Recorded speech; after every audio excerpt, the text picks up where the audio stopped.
Good morning, everybody. Welcome to the Howard Stern Wrap-Up Show. I'm your host, John Hine. 888-STERN-100, 888-783-7610 is number to call as we're live on a Thursday. Of course, I'm joined by my co-host, Gary Dell'Abate. Hello, hello. What's the matter, Gary? The Mets lost. Now, are you living and dying by every pitch? I'm really not. I mean, I was up for the whole game last night. It's still early in the series, not looking good, but I think I've become old enough not to make myself crazy about it. Really? Yeah, I mean, I still want them to win really badly, but I mean, I mean, I'm not tied up in knots the way I was in '86. So you wouldn't? It doesn't put a pep in your step, like when they? Oh yeah, it puts a rolled? pep in my step, and it pisses bum me out today. You're going right to the next three. Yeah, the next two, maybe the next three, but I will tell you that after the naked guy got to my hotel room last night or the night before, when I went, what happened was on my way to try to go back to sleep, I picked up my phone and I saw that the Mets had lost 5-4 in 14 innings.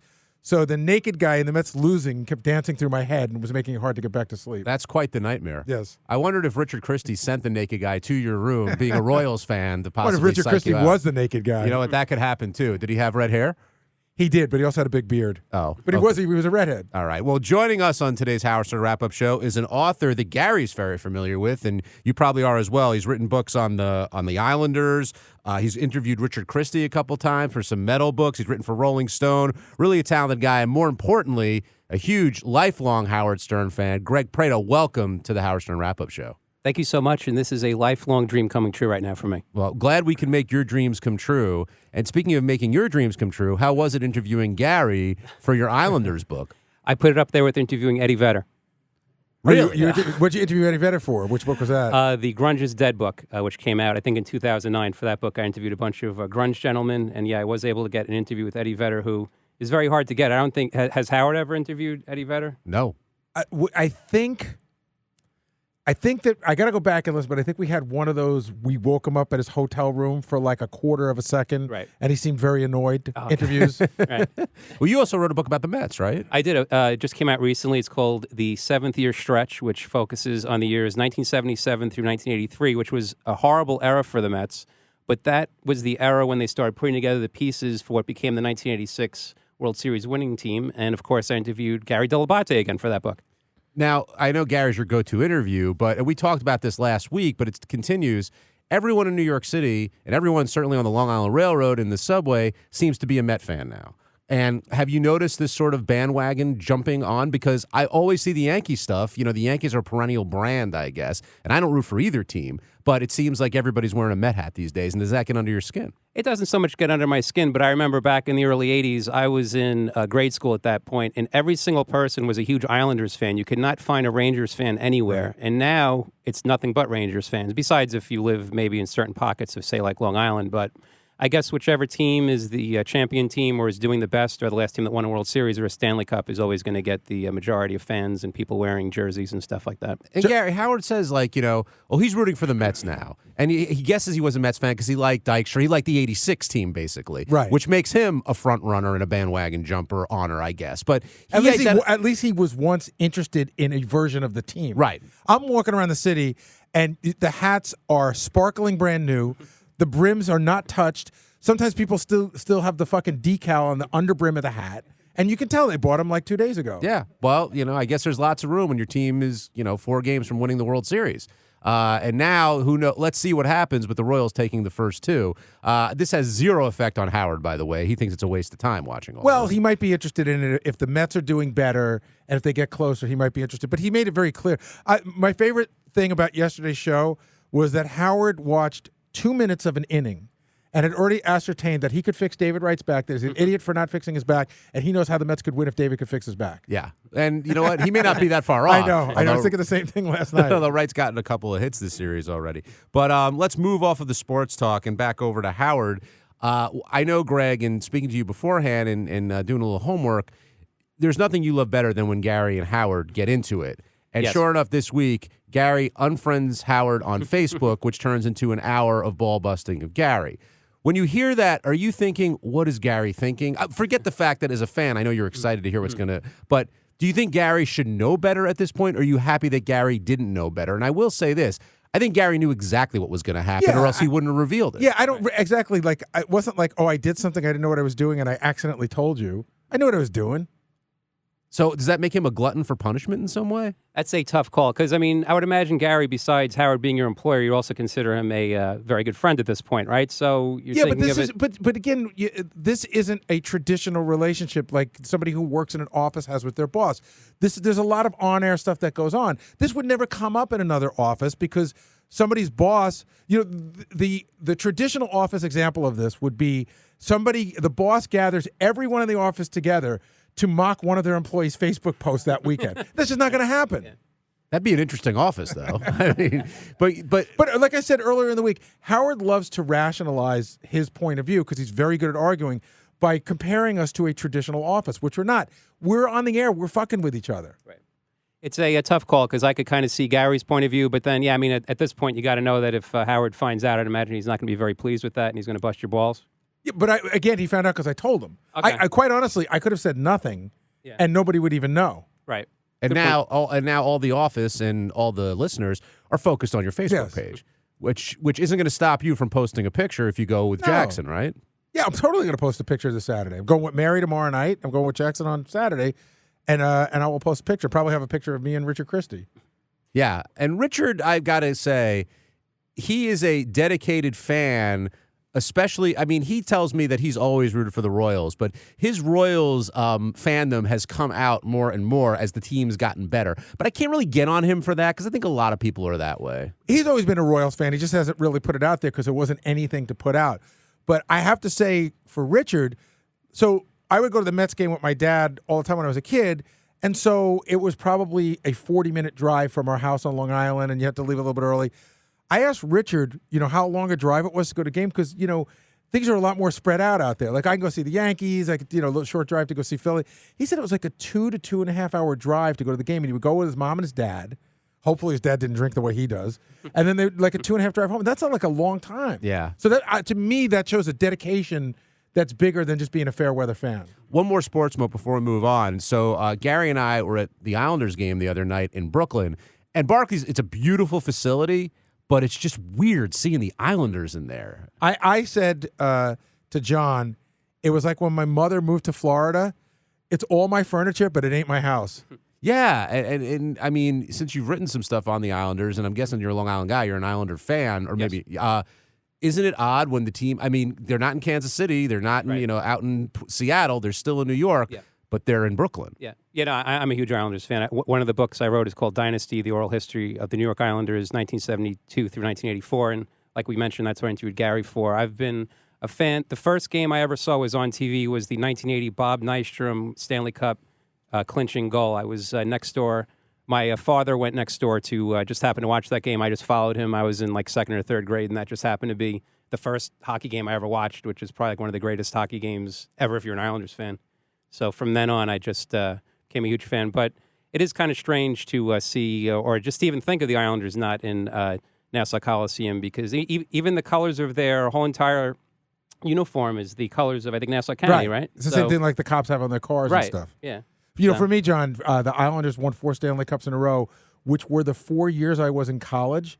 So whenever I think of an Islander playoff game, I equate it to writing a term paper because it was always in May, and I would write my papers. I would type in front of the TV while watching the hockey games for weeks. Yeah, they broke my Penguins' heart. Jack in Long Island, you're on the Howard Stern Wrap-Up Show with John, Gary, and Greg Prato. Good morning, guys. How are you? Thanks for being live on a Thursday. You got it, Jack. I guess my question is for Gary. I felt so bad for you with the whole unfriending Howard situation, and I got it. Like, you're tired of being berated for having, like, a picture-perfect family in a sense and sharing, like, a sentimental story. But why didn't you confront Howard prior to unfriending him and saying, listen, if it happens again, why don't I just unfriend you? Why didn't you put it out there first? Well, we addressed a little bit of this on the show earlier in the week, but the word you used is perfect. I'm not looking for a confrontation. You know what I mean? Like, my feeling was sort of like, I'm just going to do my thing and you do your thing. But Howard said that, well, you could have come and spoken to me if it bothered you that much. And I said to him on the air, one time in the history of the show, I came to you about something that bothered me, and you told me to shut the fuck up. Yeah. Yeah. That's rough. That's how I feel. Yeah. You're right. Yeah. Thank you, Jack. Phil in Long Island, you're on the Howard Stern Wrap-Up Show. Hi, I'm Phil. How are you guys doing today? Good. Thanks so much for taking my call. I appreciate it. No, I just want to say one thing about the Mets. I'm not a sports fan by any means, or baseball, but I feel as a New Yorker, I'm sort of obligated to support a New York team, either the Mets or the Yankees. I'm born and raised in Corona, Queens. I just walk to the Met games. If the Yankees win the World Series, I watch them too. Being that a New York team is in the World Series, I'm going to go out of my way and sit and spend 3.5 hours in front of the TV and watch a game. So you're a New York fan, Phil. That's what you're saying. I'm a New Yorker, correct. I work for the great city of New York. I'm a New Yorker through and through. See, I have more respect for Phil because Phil said right up front, I don't really care about sports and I don't watch the games. John and I are more annoyed by the people who are sports fans but are muddy about their allegiance. Would you agree? Yeah, like if you know someone who's a Yankee fan, let's say, and all of a sudden they become a Met fan because the Yankees have been eliminated, that's not cool. Yeah, I got a friend who's a big Yankee fan who's been sporting a little bit of Mets gear, although he's gone out of his way. Like they made a Mets Cubs hat, so he wore both. He's like, I can't wear just a Mets hat. All right, let's take a break. When we come back, we'll move out of the sports world and into a much more dangerous world, the world of Ronnie Mund when he gives sex tips. We'll talk about Tan Mom, Drew Barrymore, David Spade. Lots of great interviews played today. We'll take your calls. Greg Prato here for the whole Howard Stern Wrap-Up Show, which you're listening to live on a Thursday on Howard 100 and Howard 101.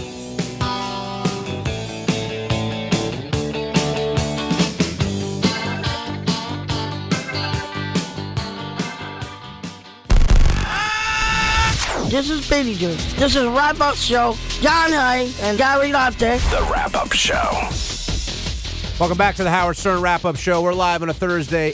888-783-7610 is the number to join in on the fun as Gary and I talk with author Greg Prato about all things Beetlejuice, talking us in there. And I'm guessing if you're a longtime fan, Greg, that Beetlejuice is probably high on your whack pack list. I partied with Beetlejuice in 1999 for my cousin's bachelor party. We actually hired him, and we did something which I'm very embarrassed to say called dwarf tossing. How far'd you get him?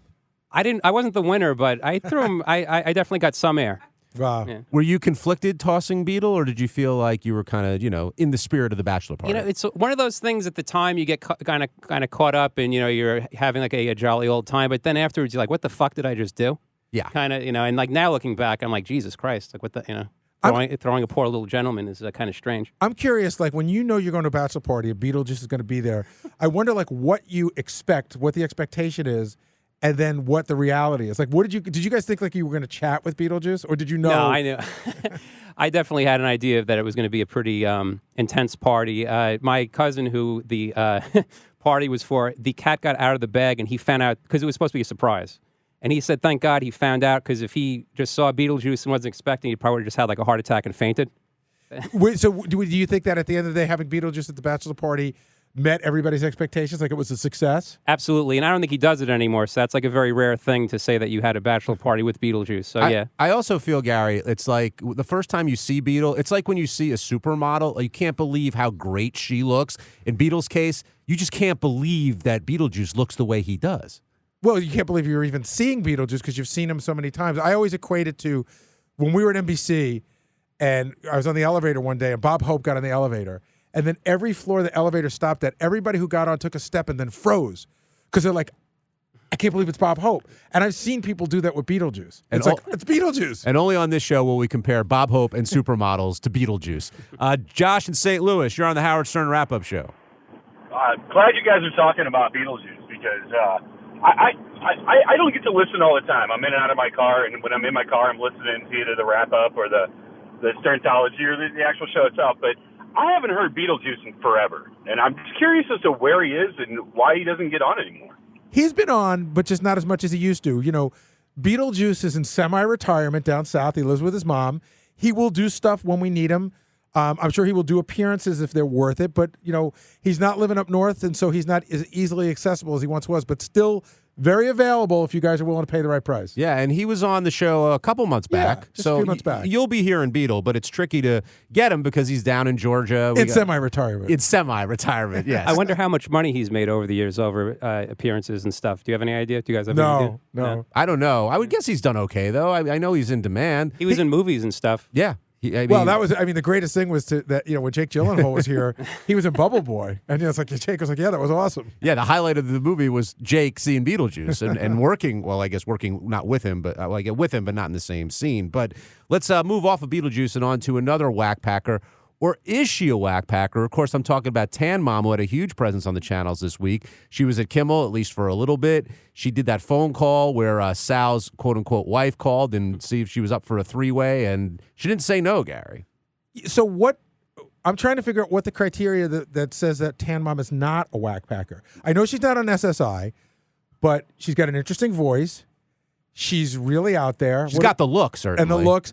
So, who would argue that she isn't a whack-packer? When we were over at Kimmel, a couple people were telling me that they felt that Tan Mom wasn't a whack-packer. Oh, I know. I remember now.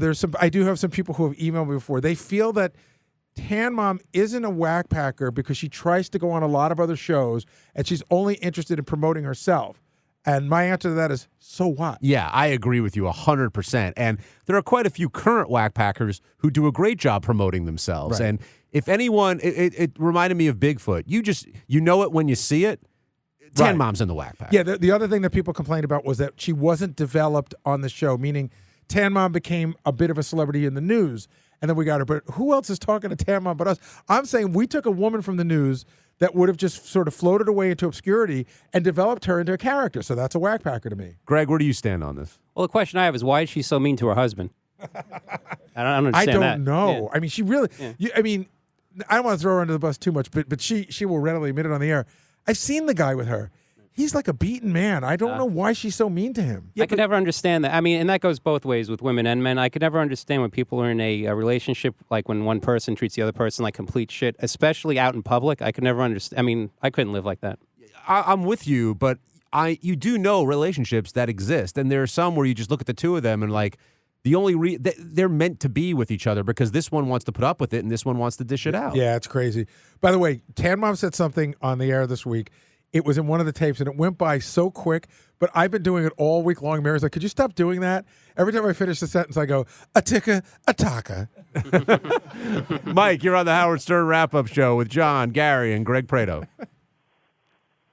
Hey, Mike. Hello? Hey, Mike. Hey, what's going on, fellas? How's everything? Good, man. How you doing? Good. Long time fan. Like back in the days with the Brother P-Touch and Snapple and all of that crazy stuff. But I just want to say to you guys, Gary, I give you a lot of credit, man. Your coworkers, the way they go running back to Howard and Robin with, hey, do you know so-and-so's doing this? It's almost like you got to be so guarded. You can't really confide in anybody on that show. And it's rough when you're working with guys side by side that long and not being able to say, hey, you know what I did this weekend, without getting completely berated by Howard on live radio. It's nuts, man. But I think that anybody that comes to work here knows that that's the deal. And by the way, I've been guilty. I'm as bad as anybody. I've mellowed a little bit, but I'm as big a dick as anybody else here, and that's part of what you sign up for. So you can't sit around here and go, I can't believe they did that to me, when you do it to other people. It's just part of, if you're going to be in this office, it's the shit you got to deal with. And with this situation, Gary, it sounded like you were more pissed, not really at Howard or even Robin, who kind of nailed you on the air, but it was more of the guys in the back who were running over and kind of adding fuel to the fire, as they always do. Yeah, but it's their job.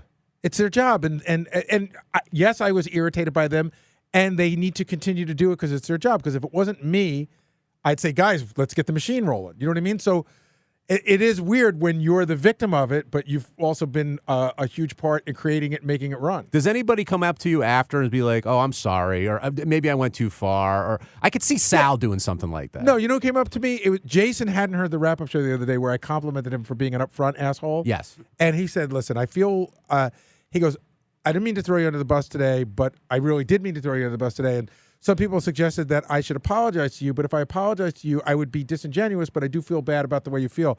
And I was like, that sort of hit the right tone. So it wasn't an apology, but more of an acknowledgement?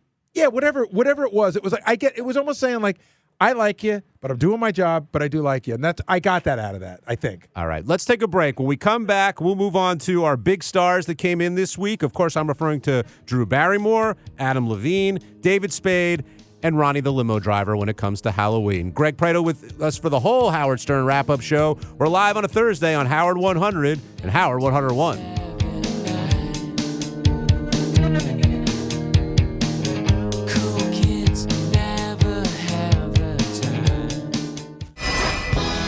Hi, this is film critic Richard Roper, and you're listening to the Howard Stern Wrap-Up Show with John Hein and Gary Dell'Abate, and one of them is a very talented broadcaster.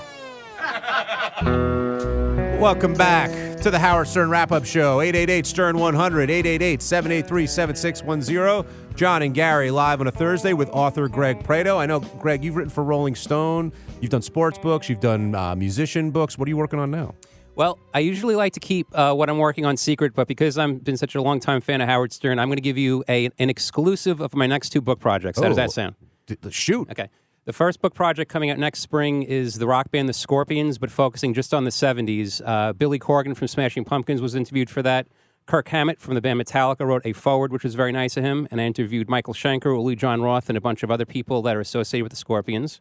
And then next summer, I'm aiming for a book about shredder guitarists. I've interviewed Joe Satriani, Adrian Belew of King Crimson, Steve Vai, a bunch of people, and that's going to be next summer. So my next two books are going to be rock and heavy metal based. Very exciting. Now, you've interviewed Richard Christie before. How was he as an interview? He was a gentleman. Again, like the reason why I interviewed Gary for the two sports books is because as a longtime fan, I know he was a fan of the Jets, Mets, and Islanders, so I interviewed him for the Mets and Islanders books. And with Richard, I know he's a heavy metal drummer with the band Death. So I knew he was a fan of Iron Maiden, so I interviewed him for the book Iron Maiden 80-81. And then the other book is Survival of the Fittest, Heavy Metal in the 1990s. I interviewed him, the guys from Pantera, members of Kiss, Iron Maiden, Guns N' Roses, a bunch of people. So yeah, I kind of relate to things, I guess with Howard Stern in mind a little bit. You know what's interesting, Greg? I mean, you could tell through your interviews and Gary working here, and even me, I mean, working here and getting to do stuff on sports and fast food and all the other stuff. We're very lucky because we get, our job is kind of what we love. And I'm guessing you've written for such a long time, you followed your passion, and as a result, you get to do it. And I think that's great. And I also think some of the best work comes from people like that. Right. I'm definitely blessed. I'm very, very lucky that I'm able to support myself full-time writing, doing books, writing for websites like Song Facts and Brave Words and also several other sites. Very, very lucky. Yeah, and it's something, I've been a lifelong fan of heavy metal, rock. I'm not just a heavy metal listener. I listen to a wide variety of stuff. You write for Song Facts? Yes. That's a big website in the office. We all love that. We look at that quite a bit. Yeah, I just interviewed John Lydon, formerly the Sex Pistols. That was a very cool interview. Johnny for that. Rotten. Yep. But the Islanders book was exciting for me to do, John, because it was a period of time where I lived and died by the Islanders. I mean, really, it would tie your stomach in knots to go to overtime. You know that feeling? Yeah. I love that feeling. I mean, you live for that. Well, yeah, especially when you win, but even when you lose. But didn't you have an episode like a year or two ago where you punched the couch? A year or two ago. Try 2 weeks ago when Michigan blew the game against Michigan State. Yeah, what happened? Do you go crazy? Yeah. And how does the family react? Not well. What does Molly do? The dog, Molly the dog. Duck and cover. But and this is a broader question because this was something that Howard would say.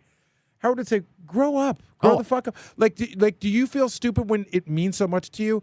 And I know that Howard plays it both ways. On the one hand, he goes, just grow up, you're acting like a child. On the other hand, he goes, I think I'm a little jealous of I wish I could be as passionate about something as these people are. Yeah, I mean, I grew up a sports fan, and I know, of course, it's insane. But you know what? That's part of the fun of being a sports fan. The losses are brutal, but when you win, it makes it all the more sweet. Sorry. Yeah, sorry, see, Gary, I was going to say now, as a Mets, Jets, Islanders fan, and you're also a big Mets, Jets, Islanders fan, huge, right? Yeah, okay. Huge. Those are my three. I think the two biggest words with those fans of those teams are "what if." You're always like, what if Armando Benitez in the bottom of the ninth in the 2000 World Series of Game 1 didn't give up the home run? What if the other night? What if Familia didn't give up the home run? Well, isn't it oddly going on the same track as that series? It is a complete carbon copy. It's carbon copy. As soon as that happened. I thought you were going to say the two words mostly associated with those three teams is long suffering. Right, yeah. But all have championships. I mean, the Jets was a long time ago, but all three. Whereas, like, the Cubbies have been waiting a very, very long time. But again, they'll get there. And when they do, it's going to be a hell of a party in Wrigleyville. And you're on the Howard Stern Wrap-Up Show with John, Gary, and Greg Prato. Hi, Ann. Hi there. Oh, my gosh. How's it going, guys?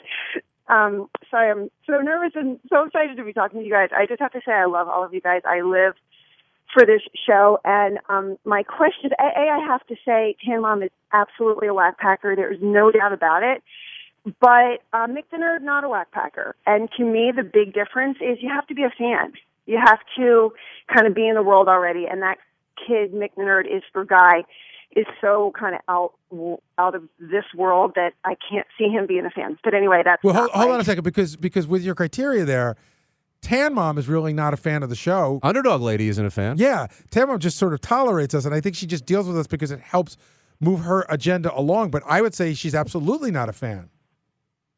You know what? As I said that, I realized that is probably not a good distinction. I don't know. Mick the Nerd, he just came out of nowhere, and so I don't know. I don't see him being the Whack Pack. But that's so funny because they all come out. But it's so funny they all come out of nowhere. When you really think about it, I guess that's true. As I was saying that, I realized that was not a good criteria. Which, by the way, Gary, it is so good to talk to you. I am such an admirer of yours. I just think that you are such a great guy, and that you embody just this really incredible spirit. And actually, the reason that I called in is because this whole Facebook thing has been just like so incredibly enjoyable to listen to and to, in an odd way, be a part of. And what I called in to say was that I have always had this theory about Howard's feelings for you and how hard he is on you. And the theory and the whole thing with this Facebook thing, it just so came to light. And I know that people like Dr. Drew and a lot of other people would agree with me. And the theory is Howard has a blindingly unbelievable jealousy for you. And the jealousy comes from the ease with which you move through the world. So whatever happens to you or whatever goes on, you're just kind of able to take it and move on and do what you got to do and kind of have a good attitude and a good spirit about it. You were born with that. It's not something actually that you created or developed or whatever. You were just born that sort of a spirit in the world. Well, first of all, thank you for the very, very kind words. I don't know that Howard's jealous of me, but I think that sometimes, I mean, he's said that he very much admires the way Mary and I raise our kids. And I always take that as an enormous compliment. Yeah, it's interesting, Ann, because other people have floated this theory before with Howard being jealous. I think Howard is envious of some of the aspects of what Gary gets to do in life that he doesn't get to do. Now, don't get me wrong, Howard's got an amazing life. But I do think, and he said it the other day, he's like, why do you guys waste all your time with the fantasy football and the sports? But he also said, I wish I can get behind a sports team like that. I kind of wish I can have that sort of passion because he sees all of us, living and dying with these teams. And I think he's being honest saying that he would love to be in our shoes for that moment. However, the other 98% of life, I think he's very content with where he is. I have to say, I was talking to somebody the other night at this charity event. I did a charity event for the Hannah Storm Foundation. And I was sitting at this table, and I said to the people there, we were just chatting, and I said, I'm a D celebrity that works for an A celebrity. They're like, no, you're a big star. I'm like, if you're a fan of the show, a huge fan of the show, I'm an A celebrity. If you don't know the show, I'm like, who the fuck is that guy? People are like, who the fuck is that guy? But what it allows me is I'm really happy with my place in life. It allows me to sort of go and do things that I wouldn't generally get to do, but not get to a level of fame where I can't do anything. Author Greg Prato, do you think there's any jealousy coming from Howard when it comes to Gary and the way he lives his life? Well, I mean, Howard, as we all know, went through a very painful divorce. Like with your relationship with your wife, you never had a divorce.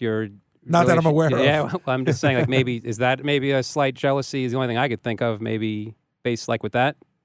I don't know. I mean, again, I think that, Mary and I get to go. Howard doesn't really like to go out, but I like the idea that I can go to a party and a couple of people would recognize me and might talk to me about the show, but it's not the focal point of going to the party. Whereas Howard goes to a party, it's everybody gravitates to Howard. It's all about the show, and that's not what he wants. For me, I go out many times where I go out into a crowd of strangers and nobody says anything about the show, and I just get to have a wonderful time. And I don't think Howard has that. I don't think he has that ability to do that. No, and Howard definitely isn't jealous of that. He does not want... You love going and mixing and mingling and talking to everybody. That is not Howard, not by a long shot. I know. It's so funny. A couple of weeks ago, we were talking off the air right before the show, and I said how Mary always busts my balls, and she says, like, I'm the mayor of town, and whenever I go to a party, I have to talk to everybody. And somebody told me afterwards... Howard said something like, how the hell do those two get along? Because he knows because that's not Mary's thing at all. Yeah, well. Opposites attract. Amen. Let's go to Gus in New York. Gus, you're on the Howard Stern wrap-up show. Hold on, Gus. I'm having a problem picking you up on line 3. Hey, Gary, Gus. Greg, John. Hi, how are you guys? Good, how are you? Good. Gary, big fan. Love you, man. And, Ann, I kind of agree with Ann with what she said. how you raise your kids and how you have this wonderful marriage, and that's great. But, we also have to understand that she's completely mentally retarded. Howard Stern is totally not jealous at all. I did not agree with her. So that being said, I just want to ask you, Gary, what were you going to do? What are you going to do for Howard now that you unfriended him? Are you going to try to make it up to him? Are you going to try to make amends with him after what you did? Because, look, I've been an employee and I've been an employer, and if one of my employees, did that to me, I would be hurt. I'd be very hurt, and no matter how high or how rich you are, or how but again, Gus, I'm going to go back to you. But you don't go on your employee's Facebook page and then goof on them in front of everybody. And again, I'm not being like, oh, wah, wah, wah. It's just a choice I decided to make. I don't. So you can't you compare. And Howard have that relationship. But you can't have that relationship. Because you can't compare what I did with what you would do. It's just not the same. I don't know, man, but you still hurt the guy. You still hit your boss. You know what I mean? And when you I don't know if he's hurt. It's hard. Right. I think that probably. Do you think he's hurt? Because at first I did think a small part of him was a little bit hurt. I think a small part of him is annoyed, not hurt. Like a small part of him is like, what the fuck, fucking Gary? What the fuck? Like that kind of thing. Facebook is such a weird thing, though. How many relationships get screwed up, people not talking? I could just think off the top of my head several friends that are no longer friends just because of Facebook or some post that was taken the wrong way. I know, it's crazy. It's everybody's doing everybody else's life. But I think Gus was the second part of his question is, what will I do to get back in Howard's good graces? And the answer is it's always my ace in the hole, which is produce the best fucking show I can. And then when you do, when you get a good guest and you put on a good show, then he likes you more again. The other danger you run is if you do try to do something besides producing a great show to get in his good graces, that's another hour of ball breaking. Right, so here's a question. If I went back on Facebook and send a friend request to Howard, is that an olive branch or a douche move? Oh, you got to do it. Yeah. You got to do it. No, but what if I did?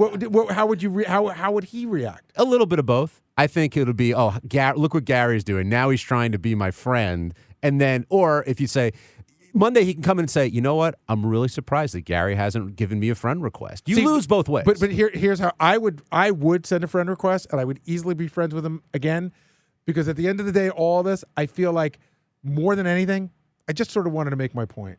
Oh, your point's been made. No, but I'm saying, I would, he could look at my stuff again, then he just knows, you know. And maybe he'll bust my balls twice as hard, or maybe next time he sees something, maybe he'll think. But I felt like I would be a pussy to just continue to let it happen. Let me know if you send a friend request, by the way. Okay. Thank you.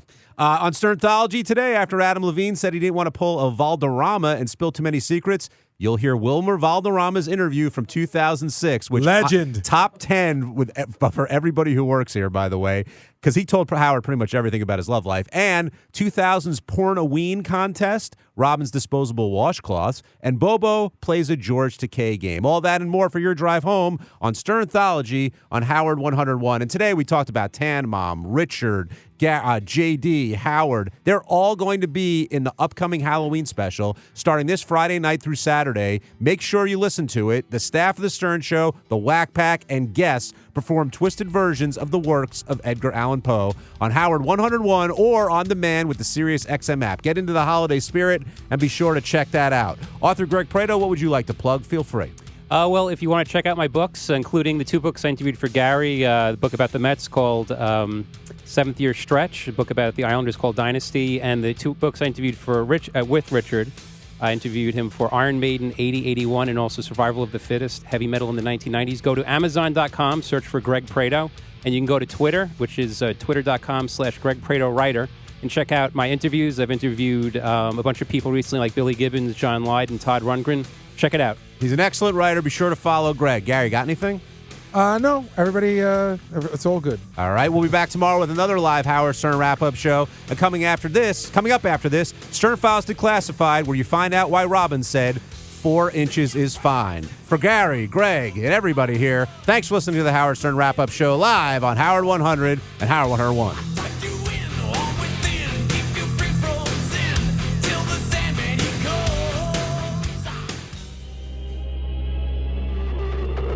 Stern Files Declassified. Oh, you really know everything about the show, don't you? 4 inches is fine. We've heard it throughout the years. It's a drop Fred plays of our Robin Quivers. Do you know the context and where it came from? From Robin's mouth. What was she talking about that she said 4 inches is fine? The fuck do I know? Who cares? 4 inches is fine, but I don't have that problem because my cock is like 22 inches. Thank you, head creep Ronnie the limo driver Mund. If you're a new listener to the Howard Stern Show, then you've probably heard a few times our very own Robin Quivers saying, 4 inches is fine. Now, if you're a longtime listener, then you've heard it a bunch, but I bet you don't know where it's from. Even executive producer Gary Dell'Abate is guessing at this point. My guess is Robin was reading something. I've been screwed on that level many times. One time I had to read something. We had a guest on, and I had to read from their book, and it was very sexual, very gay. And then Richard and Sal used it to make gay phony phone calls and stuff. So while I don't know exactly where I came from, I'm going to guess that Robin didn't say it off the top of her head because, quite honestly, I think she would need more than that. Was she reading? Writer and Robin Quivers expert Nick Ruckert. He has to know this. I believe it came from something about how far she has to stick the enema tube up herself. And I think Howard was saying, what do you mean? How much does it go in? How far? 4 inches? And she said 4 inches is fine. I think that's where it came from. Is it an enema? Well, if they don't know, what are the odds that our very own Robin Quivers might know? Tube in a colonic does not go up 4 inches. It might have been an enema tube far. So maybe it was an enema discussion? I don't know. I have no idea. Well, years have passed. My question to you is 4 inches still fine at this point? Or are we looking for more?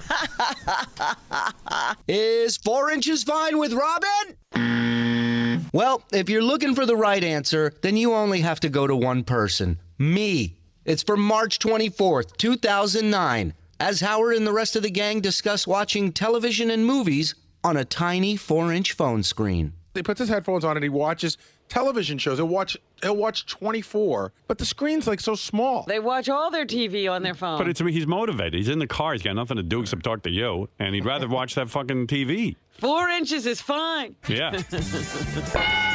Well, folks, that was fun. I'm Howard Stern Show correspondent Shuli Agar, and thank you for playing. Join us next time for more Stern Files Declassified.